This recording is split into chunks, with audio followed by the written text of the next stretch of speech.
Sveiki, mėlyje, esu nekilnojamo turto brokeris Lukas Vilimas. Pagaliau karantinas baigėsi. Pagaliau nebereikės nešioti apsauginių kaukių.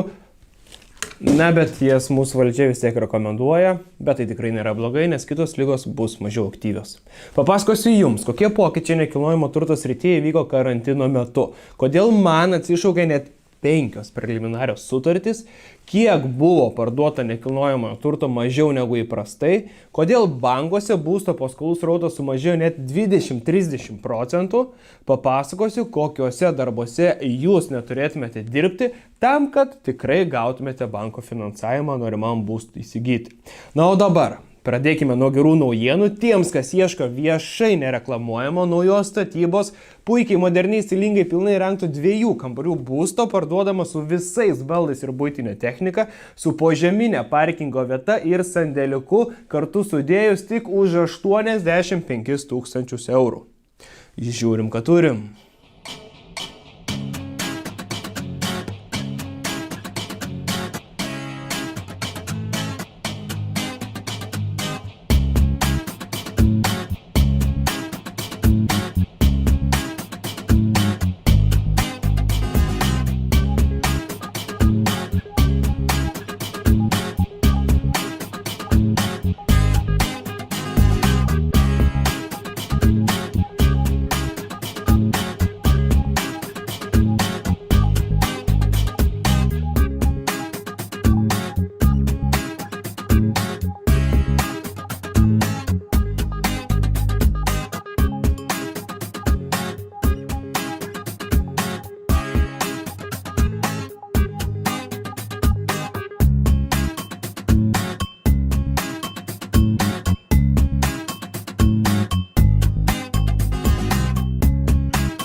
Šis gražuolis tik pas mane stalčiuje, ne viešoje reklamoje, tad paskubėkite pranešti savo draugams, kurie norėtų jį pamatyti pirmieji. Galiu pasakyti, karantinas nekilnojamo turto brokeriui buvo labai permainingas. Man buvo be galo permainingas. Pardaviau 3, o išnuomavau 4 objektus. Pirmas mėnuo buvo visiškai nesąmonė. Į dieną turėdavau vidutiniškai paprastą normalią dieną po 60 skambučių. Būna ir 100. Na, o tą nesąmoningą pirmą mėnesį turėjau gal tiek, kiek per normales 4 darbo dienas. Buvo tikrai blogai. Žmonės nenorėjo nieko žiūrėti, su nieko susitikinėti, sveikindami savo kūnomis, kojomis, žaibais. Tais žaibais. Ir vis tokie surūgė, nepatenkinti, lyg kažkas iš dangaus būtų nukritę. Na taip, nukrito COVID-19. Na, bet pasidžiaukime, atėjo vasara. Ir karantino mes jau nebeturime. Karantino laikotarpiu bankai tiesiog buvo pamišę. Užsuko paskolų kranelius. Kodėl? Nes galvoja, kad viskas, dabar jau nieko nebepirks, nekilnojamojo turto sandoriai pasieks didžiulės žemoms ir norėdami apsidrausti, jie pakėlė pradinius įnašus. Taip man ir atsišaukė 5 preliminarios sutartys.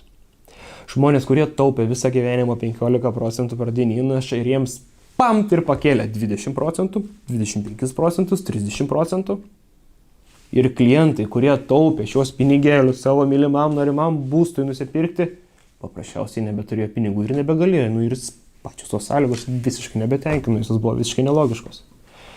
Man, kai visos šios 5 naujienos sukrito į vieną savaitę, tai nuo mano streso gal kad galvas sprogs. Galvojau įti bažnyčią, mišias užsakyti, ar ką čia daryti, naktim užbėgti negalėjau. Bet nėra to blogo, kas neišeitų į gerą. Tiesiog buvo didžiulė pauzė ir nieko padaryti negalėjome. Šiuo metu visos mano 5 preliminarios sutartys surado naujus savininkus, aišku, visiškai kitus, ir viskas atsistoja į savo vėžes. Apžiūrų, darbo, o kas skundžiasi, vadinasi, nedirba. Ir paskutinis, vienas mano klientas šiek tiek nustebino, nes išsiderėjo iš banko 2,1% palūkanų. O prieš karantiną buvo 2,6-2,7.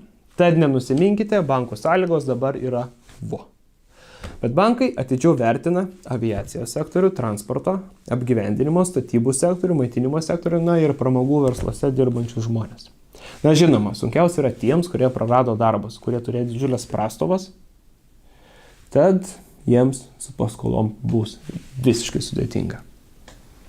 Bet nenusiminkite, kas ieško, tas randa, surasite ir jūs. Pokyčiams dar niekas nepakenkė, tik užgrūdino žmonės. Turbūt atsakiau, kodėl sumažėjo išduotų bankų paskolų skaičius, nes sąlygos buvo tikrai nepriimtinos, kaip aš sakau, nesąmoningos. Gegužė visoje šalyje buvo įregistruota tik 8,9 tūkstančių nekilnojamo turto pirkimo pardavimo sandorių. Kalbant apie butus Vilniuje, tai tik 680 butų. Čia labai mažas skaičius. Lyginant su keliarių metų mėnesio vidurkiais, tai maždaug 5% mažiau.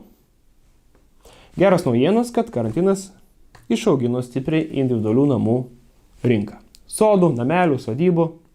Patys turbūt sėdėdami namuose, suprantat, kad sėdėdami bute, gal ne namuose, kad geriau sėdėtumėt nuo savam name. Šiandieną tiek. Jeigu jums reikės profesionalo nekilnojamo turto, brokerio paslaugų, skambinkite man, mylėsiu, padėsiu ir išpildysiu visus jūsų lūkesčius. Jeigu norite daugiau sužinoti apie nekilnojamo turto brokerio darbą, esu padaręs pirmą vlogą. Jis vadinasi Eilinis NT brokerio antradienis. Tikrai eilinis, nieko įspūdingo, pasakoju daugiau apie naują statybą ir apie patį mano darbo pobūdį. Video apačioje paliksiu nuorodą. Švęskime karantino pabaigą. Iki.